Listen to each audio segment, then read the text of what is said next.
అనగనగా కంటకపురి అనే ఒక వింతైన నగరముండేది. అక్కడ నివసించే ప్రజల శరీరాల నిండా కంటికి కనిపించని పదునైన ముళ్ళు ఉండేవి.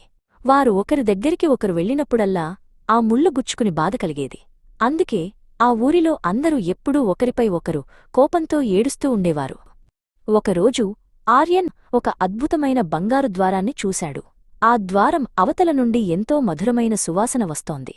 ఆర్యన్ ఆశగా ఆ ద్వారం వైపు వెళ్లాడు. అప్పుడు ఆకాశం నుండి ఒక మధురమైన గొంతు వినిపించింది. ఆగు ఆర్యన్, ఈ తోటలోకి కేవలం సుగంధభరితమైన పుష్పాలు మాత్రమే వెళ్లగలవు. నీ నిండా ముళ్ళున్నాయి. ఆర్యన్ కన్నీళ్లతో, తండ్రి, నేను మారాలనుకుంటున్నాను. నన్ను ఆ తోటలోకి రానివ్వండి అని వేడుకున్నాడు. నువ్వు పువ్వుగా మారాలంటే 3 పరీక్షలు నెగ్గాలి. మొదటిది అహింస. నిన్ను ఎవరైనా బాధపెట్టినా నువ్వు వారికి తిరిగి ముల్లుని, దుఃఖాన్ని ఇవ్వకూడదు. బదులుగా వారికి శాంతిని పంచాలి. భాస్కర్ అనే వ్యక్తి కారణం లేకుండానే ఆర్యన్ను తిట్టడం మొదలుపెట్టాడు. అతను మౌనంగా ఉండి మనసులో ఇతనికి శాంతి కలగాలి అని దీవించాడు.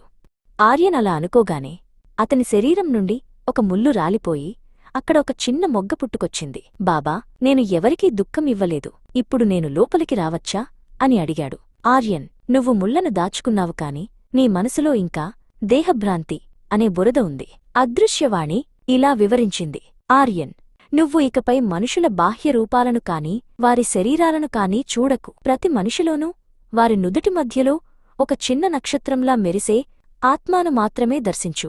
అతను ప్రజల శరీరాలను, రంగులను లేదా రూపాలను చూడకుండా ప్రతి ఒక్కరి నుదుటి మధ్యలో మెరుస్తున్న ఆత్మను, నక్షత్రాన్ని చూశాడు. వీరందరూ పవిత్రమైన ఆత్మలు అని భావించడం ద్వారా ఆర్యన్లోని వికారాలన్నీ తొలగిపోయి అతను ఒక సుగంధ పుష్పంగా పరిమళించడం మొదలుపెట్టాడు.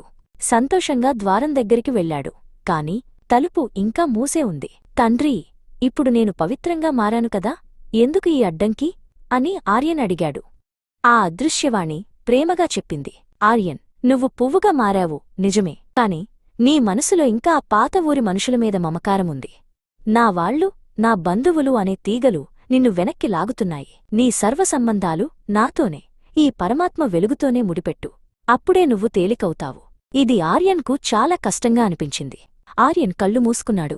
లోకంలోని అశాశ్వతమైన బంధాలన్నీ ఒక భ్రమ అని గ్రహించాడు.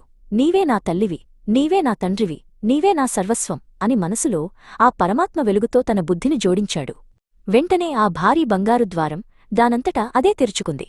లోపల ఎంతో అందమైన పుష్పవనం ఆర్యన్కు స్వాగతం పలికింది. అక్కడ అందరూ సుగంధభరితమైన పుష్పాల్లా దేవతల్లా మెరుస్తున్నారు. ఆర్యన్ ముళ్ల నగరాన్ని విడిచిపెట్టి శాశ్వతమైన ఆనందముండే సత్యయుగంలోకి అడుగుపెట్టాడు.